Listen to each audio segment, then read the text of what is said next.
Case 01, Pamela Smart, Hampton, New Hampshire, convicted 1991. In 1989, Pamela Smart was 22 years old and had every external marker of a promising future. A master's degree in communications, a new position as the media services coordinator at Winnetka High School in Hampton, New Hampshire, a husband named Gregory Smart, 24 years old, an insurance salesman, by every account a stable and loving partner. From the outside, the life she and Greg had built together looked exactly like what it was supposed to be. Pamela Smart was bored with it. The mechanism she used to destroy that life began with a school substance abuse project. She recruited students to assist, and in the process made a specific point of singling out a 15-year-old sophomore named Billy Flynn. Quiet, troubled, from a broken home. She mentored him. She befriended him. And then, deliberately and illegally, she began a sexual relationship with him. To Billy Flynn, the attention of a 22-year-old school official was transformative. He was completely infatuated. Pamela Smart understood that infatuation precisely and used it as an instrument. Over the weeks and months that followed, she constructed a narrative for Billy. She told him her marriage was a trap, that Greg was abusive, a claim she would later admit was fabricated, that a divorce would strip her of her home, her belongings, even her dog. She positioned herself as a trapped woman with no exit, and positioned Billy as the only person who could save her. The solution she offered him was not abstract. If Greg Smart was permanently gone, they could be together. She made murder sound like devotion. Billy Flynn accepted that framing completely. He recruited 3 friends, Pete Randall, Vance Latime Jr., and Raymond Fowler, and Pamela coordinated the plan. She told them how to stage the crime to look like a robbery. She made sure the back door of the condominium was left unlocked on the designated night. She supplied pressure and instruction right up to the moment of execution. On the night of May 1, 1990, Billy Flynn, Pete Randall, and Vance Latime entered the Smart residence and waited. When Gregory Smart returned home from work, he was forced to his knees. Billy Flynn pressed a .38 caliber revolver to his head and fired. In the hours that followed, Pamela Smart performed grief with the precision of someone who had rehearsed it. She called news stations. She gave tearful on-camera interviews. She begged the public for help finding whoever had done this to her husband.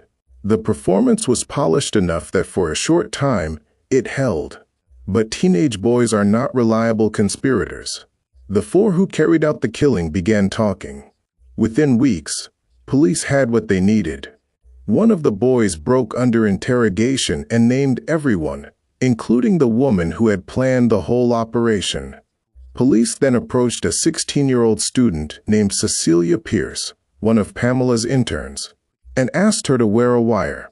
In a series of secretly recorded conversations, Pamela's composure dissolved. She coached Cecilia on what to tell investigators.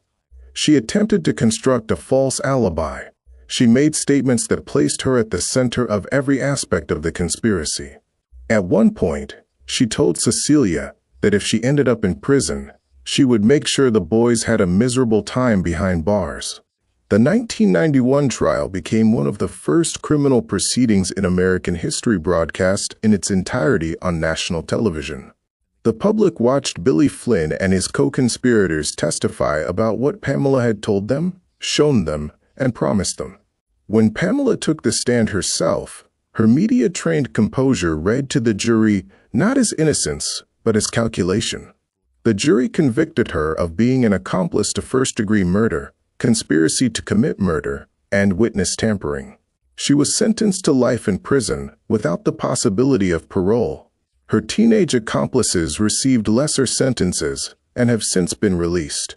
Pamela Smart, now in her late 50s, remains incarcerated at Bedford Hills Correctional Facility for Women in New York.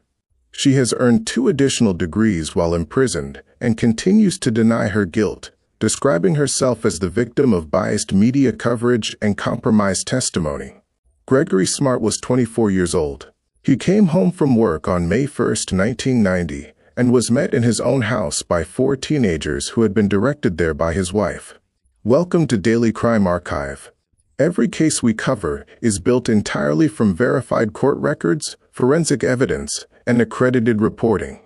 What you are about to hear is not speculation. It is the documented record of some of the most disturbing betrayals of professional trust in modern American history. If that is the content you are looking for, subscribe now before we continue. Case 02. Laurie Dann. Winnetka, Illinois, May 20th, 1988. By the spring of 1988, Laurie Dann had been identified as a problem by almost every community she had touched. Following her divorce, she had developed a pattern of behavior that alarmed everyone who witnessed it. An obsession with knives, hundreds of harassing silent phone calls to her ex-husband and his new partner, fabricated accusations against a former employer, escalating erraticism that had caused multiple families to remove her from babysitting positions and warn others about her. She had been dismissed from a nursery school position. She was a woman whose mental deterioration was visible to the people around her and was not being addressed by the systems that might have intervened. On the morning of May 20th, 1988, that deterioration reached its endpoint. Dann's final day was a meticulously constructed campaign of violence directed at the specific people and institutions she believed had wronged her. It began before most of the city was awake.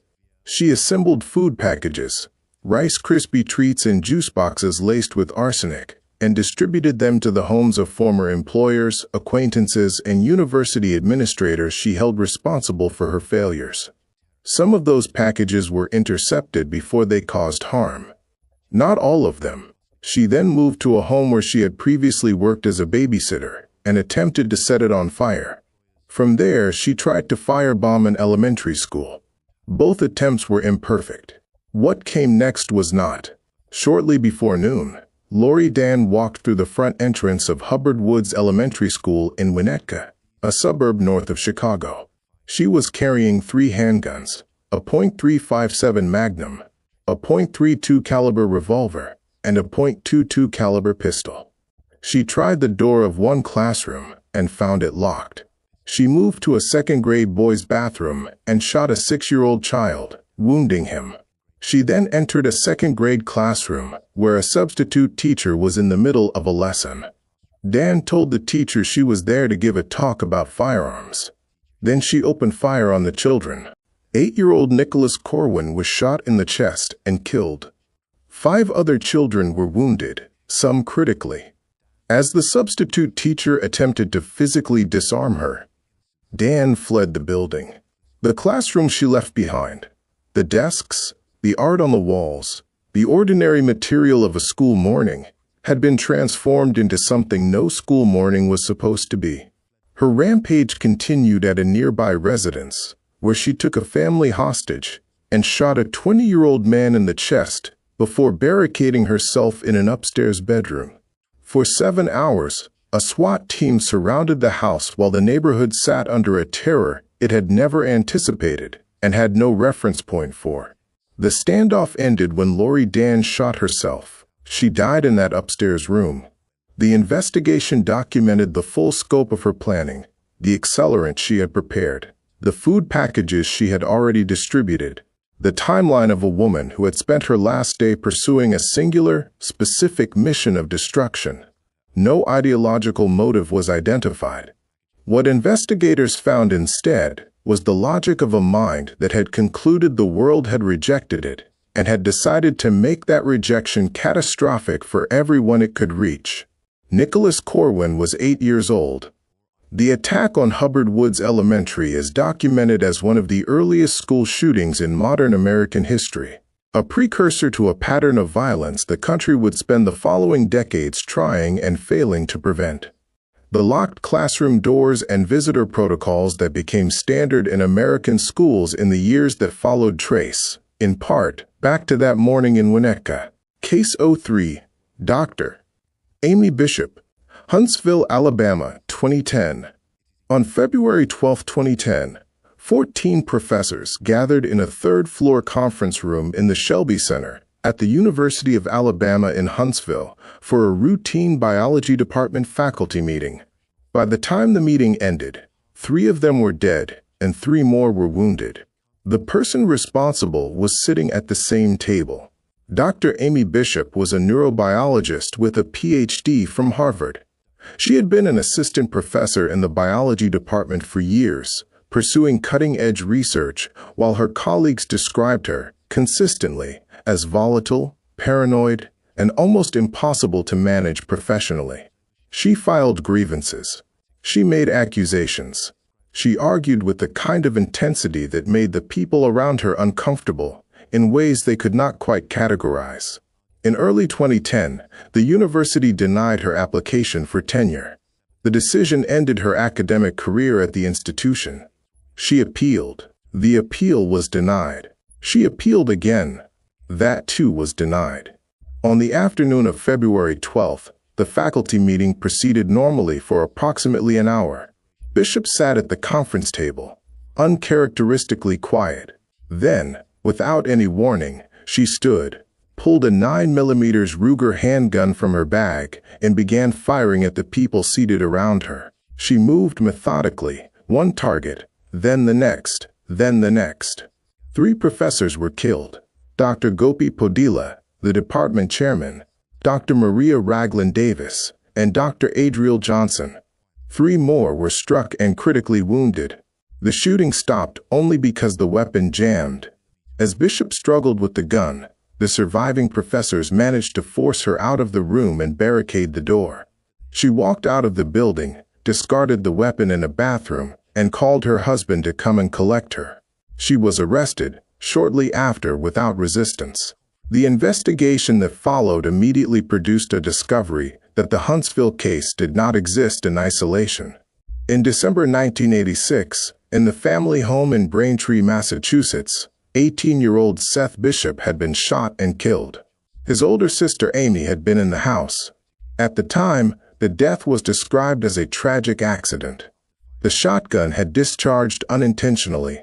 Local police accepted that account and released her without charges. The case was closed. What the original police reports actually documented, details that had been accepted and then set aside, was a very different sequence of events. Amy Bishop had been arguing with her father before the shooting occurred. After her brother was killed, she left the house carrying the shotgun and attempted to commandeer a vehicle at gunpoint, ordering the driver to take her to a garage. These were not the actions of a person in shock. They were the actions of someone attempting to flee. The case had been closed without those facts producing a charge. In the immediate aftermath of the Huntsville shooting, the 1986 case was reopened. A grand jury indicted Amy Bishop for the first-degree murder of her brother, a crime she had avoided accountability for 24 years. Facing 2 separate murder prosecutions in 2 different states, Bishop pleaded guilty to the Alabama charges to avoid the death penalty. In 2012, she was sentenced to life in prison without the possibility of parole. As of the date of this documentary, she is incarcerated at Tutwiler Prison for Women in Alabama. The Massachusetts murder charge for her brother's death was resolved through a separate guilty plea entered while she was already serving her Alabama sentence. The question that the Bishop case leaves on the record, how a woman with a documented history of extreme violence in 1986 moved through decades of academic life without that history being surfaced or addressed, is a question about institutional failure that the university and the law enforcement systems involved have never fully answered. 3 cases documented, 5 more in tonight's archive. If you are watching and have not subscribed to Daily Crime Archive yet, now is the moment. It is free, it takes 2 seconds, and it directly supports this channel's ability to keep producing documented, sourced content like this. Back to the record. Case 04, Mary Kay Letourneau, Burien, Washington, convicted 1997. In the mid-1990s, Mary Kay Letourneau was a 34-year-old married mother of 4 children and a 6th-grade teacher at Shorewood Elementary School in the Highline School District near Seattle, Washington. She came from a prominent political family.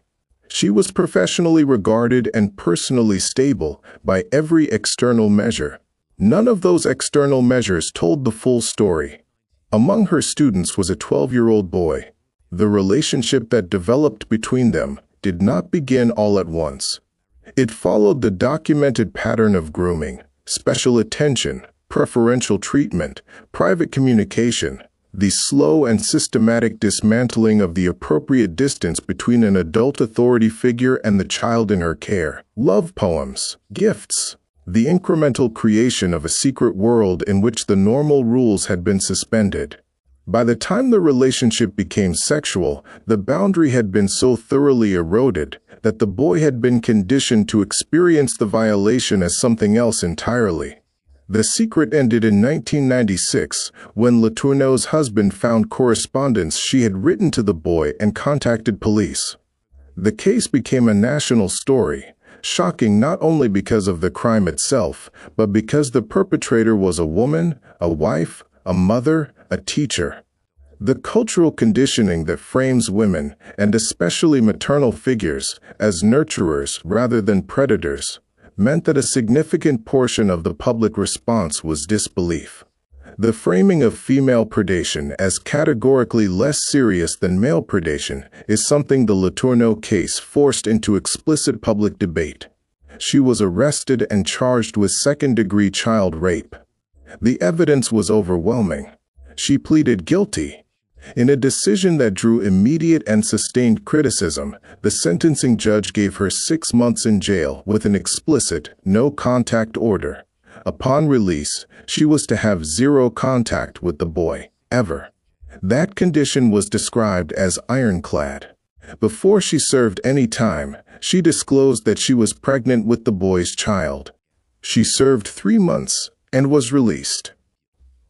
Days later, police acting on a tip found her in a parked car with the boy. The no-contact order she had been given as a condition of her lenient sentence had been violated almost immediately after her release. The judge revoked the plea agreement and imposed the original sentence, 7.5 years in state prison. As she was taken into custody, a second pregnancy was confirmed. Letourneau served her full sentence at the Washington Corrections Center for Women. She gave birth to her second child by the boy while incarcerated. After her release in 2004, a separate court proceeding lifted the no-contact order. In 2005, she married the man who had been her victim. He was 21, she was 43. They remained married for over a decade and raised their 2 daughters together. Mary Kay Letourneau died of cancer in 2020. Her case has never resolved cleanly in the public record.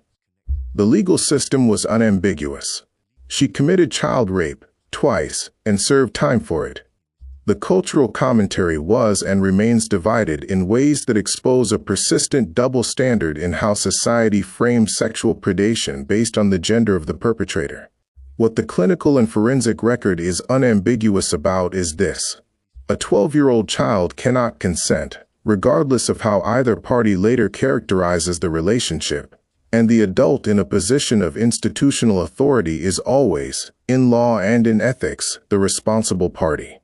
Case 05. The Adelson Family Murder Plot. Tallahassee, Florida. Murder, July 18, 2014. Dann Markell and Wendy Adelson were both Harvard-educated legal scholars and tenured professors at Florida State University's Law School in Tallahassee. They had 2 young sons. By any external measure, the life they had built was one of professional achievement and domestic comfort. Their marriage fell apart anyway, and the divorce that followed in 2013 was bitter, in the specific way that divorces between 2 people trained in adversarial legal reasoning tend to be. The central conflict was geographic. Wendy wanted to relocate with the children to South Florida, where her family, her mother Donna, her brother Charlie, and an extended network of close relatives, had established roots and resources. Dann Markell did not want his sons raised 400 miles from him. He fought the relocation motions through the court system and won, repeatedly. The children stayed in Tallahassee. Wendy's family watched each ruling with a frustration that, according to prosecutors, eventually became something far more dangerous than frustration.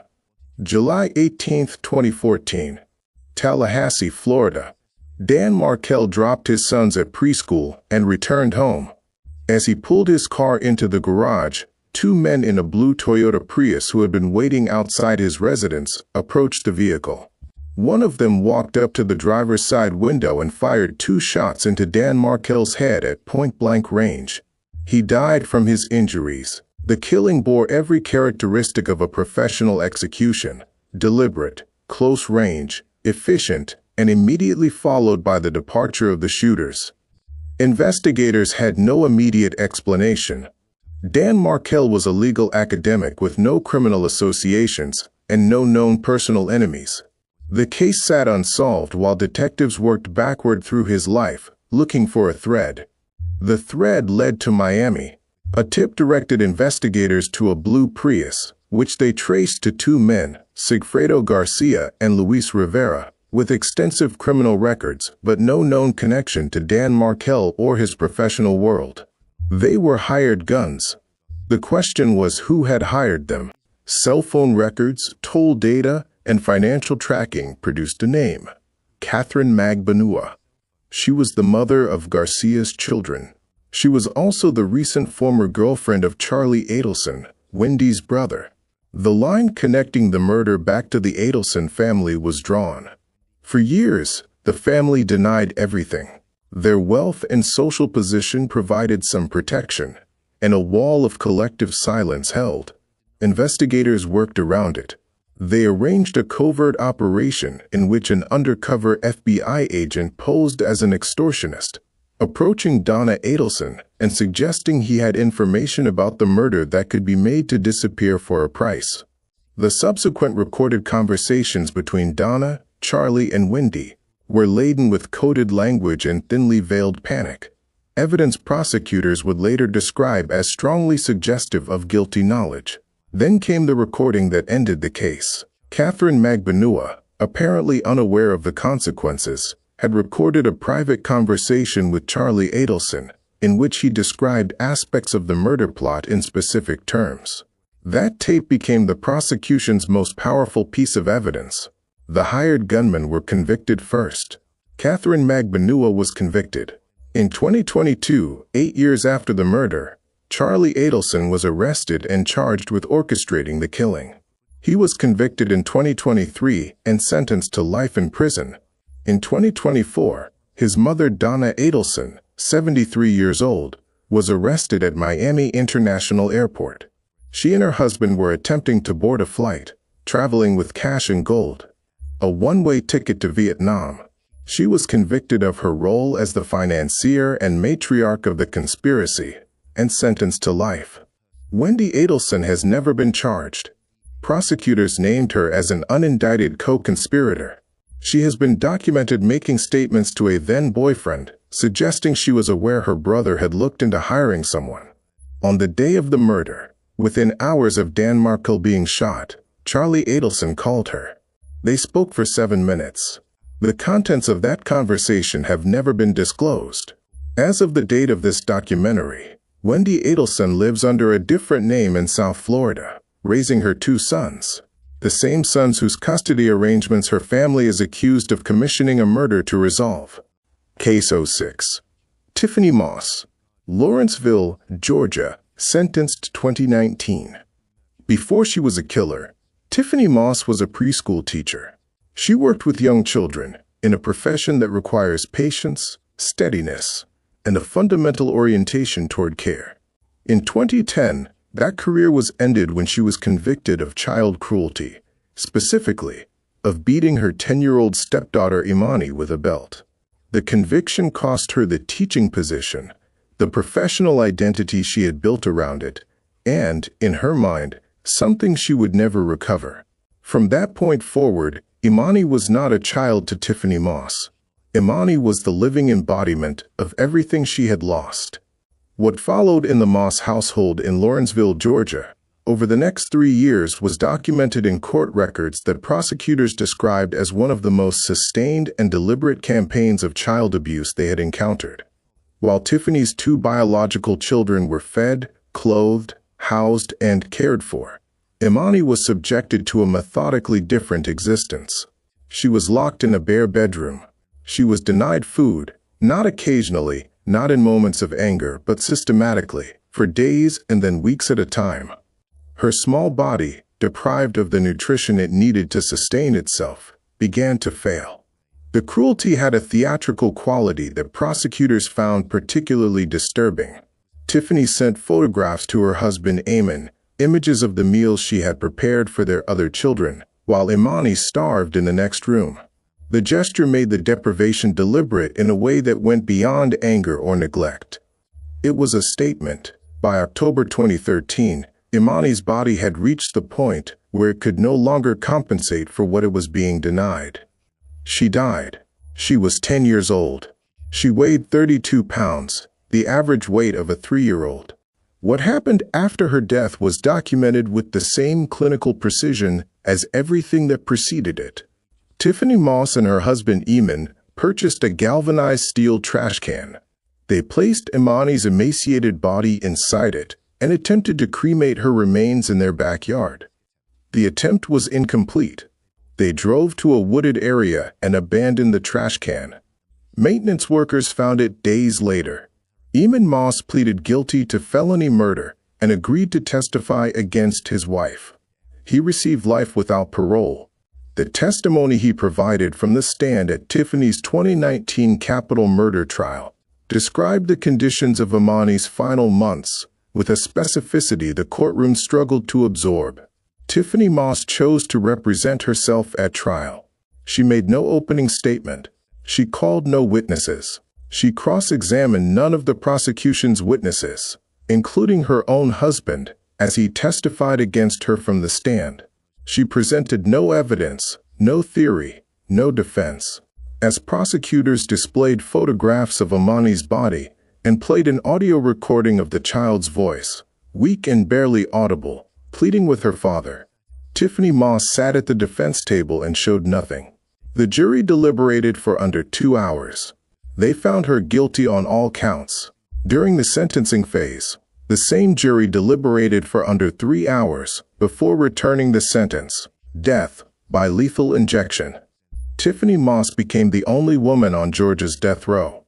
As of the date of this documentary, she remains at Arundel State Prison awaiting execution. She has said nothing publicly since the verdict was read. Case 07. Melissa Huckaby. Tracy, California, convicted 2009. In the spring of 2009, 8-year-old Sandra Cantu disappeared from the Orchard Estates mobile home park in Tracy, California. She was a bright, sociable second grader known among her neighbors for her Hello Kitty backpack and her habit of riding her scooter through the community in the afternoons.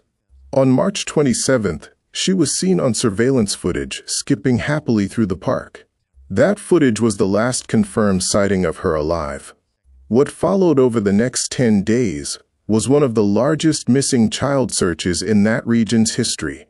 Law enforcement, FBI agents, and hundreds of community volunteers moving through fields and waterways and abandoned properties, holding on to the possibility that Sandra was somewhere recoverable. Among the people most visibly engaged in that effort was a 28-year-old woman who lived in the same mobile home park, taught Sunday school at the local Clover Road Baptist Church, and whose own daughter was one of Sandra's closest friends. Her name was Melissa Huckaby. Huckaby gave media interviews. She offered theories to investigators. She submitted a text message to police claiming she had found a potential clue, a note on the ground near the search area. She inserted herself into the center of the investigation and the media coverage with the specific emotional register of a concerned community member who wanted desperately to help. She was not a concerned community member. She was the person who had killed Sandra Cantu, and the search she was helping to conduct was, in effect, a performance she had written herself. 10 days after Sandra disappeared, farm workers clearing an irrigation pond a few miles from the mobile home park found a black rolling suitcase submerged in the water. Sandra Cantu's body was inside. Investigators immediately traced ownership of the suitcase. Days before Sandra's disappearance, Melissa Huckaby had called police to report that a suitcase had been stolen from her home, a suitcase matching the description of the one now recovered from the pond. That report, filed as an alibi, became instead the most direct piece of evidence linking her to the crime. When investigators brought Huckaby in for questioning, she offered a story. She and Sandra had been playing a game together, and Sandra had fallen accidentally, struck her head, and died. She said she panicked and concealed the body because she didn't know what else to do. The autopsy dismantled that account completely. Sandra Cantu had not died from a fall. She had been beaten. She had been sexually assaulted with a foreign object. She had been killed by asphyxiation, smothered.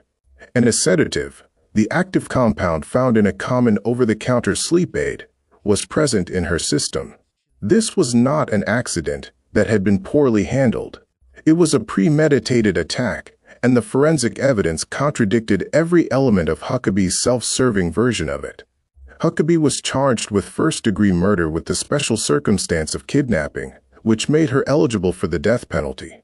Facing that exposure and the weight of the forensic record, she pleaded guilty to first-degree murder in exchange for life without the possibility of parole. Her true motive has never been definitively established. Prosecutors raised the possibility of a kidnapping for ransom scheme that escalated into murder. Other theories have been proposed, but none confirmed. At sentencing, Sandra's family addressed Huckaby in the courtroom. Her aunt told her, "You are a monster. I hope you live a long, miserable life in prison, and I hope you rot in hell."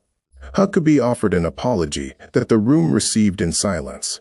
As of the date of this documentary, she is incarcerated at the Central California Women's Facility in Chowchilla.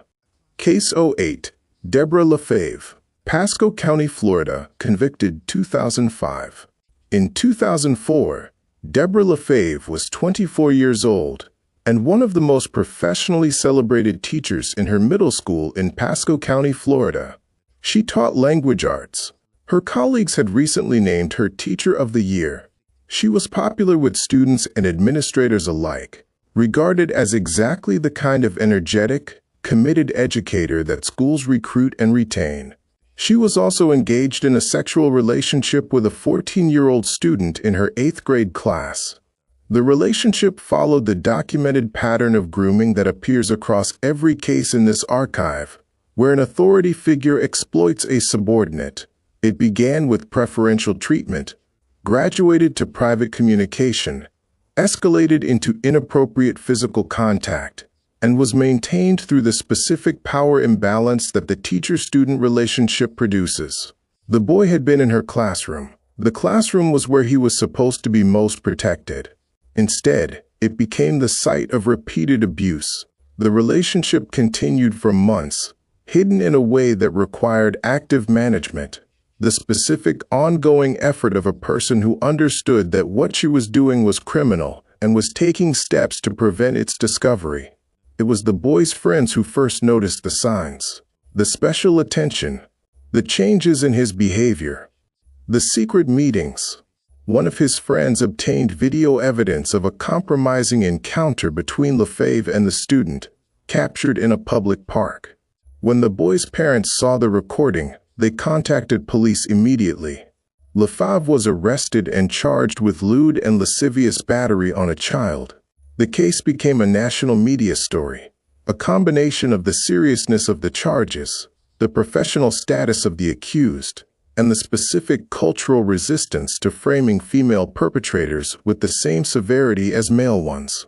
Lafave gave television interviews in which she characterized the relationship not as abuse, but as a love affair, a narrative that reflected either genuine self-delusion or strategic image management. The law was not interested in either framing. In 2005, she accepted a plea deal.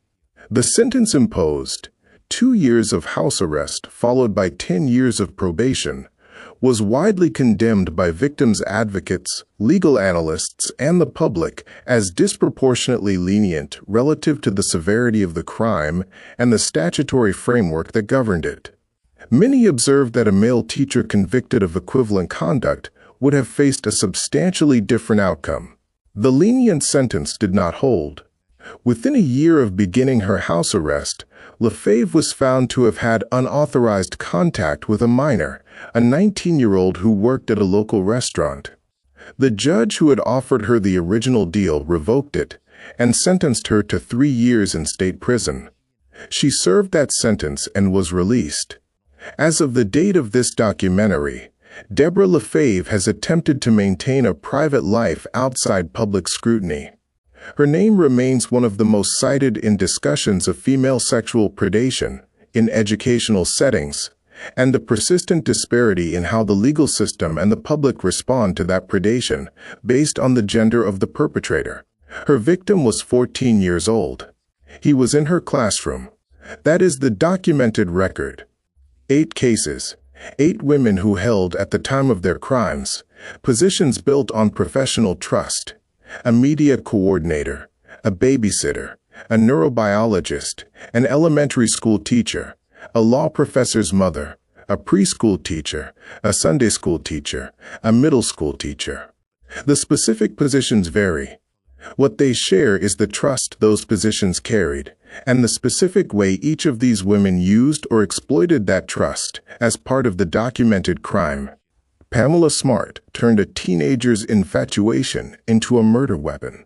Laurie Dann turned a suburban elementary school into a killing field that changed how America thinks about school security. Amy Bishop executed 3 colleagues in a faculty meeting, having already killed her own brother 24 years earlier with no meaningful consequence. Mary Kay Letourneau destroyed a child's developmental years and then married the person she had spent years abusing. The Adelson family financed the assassination of a law professor because he was winning a custody dispute in court. Tiffany transformed the role of caregiver into an instrument of systematic torture. Melissa Huckaby searched alongside hundreds of volunteers for the child she had already killed and hidden in a suitcase.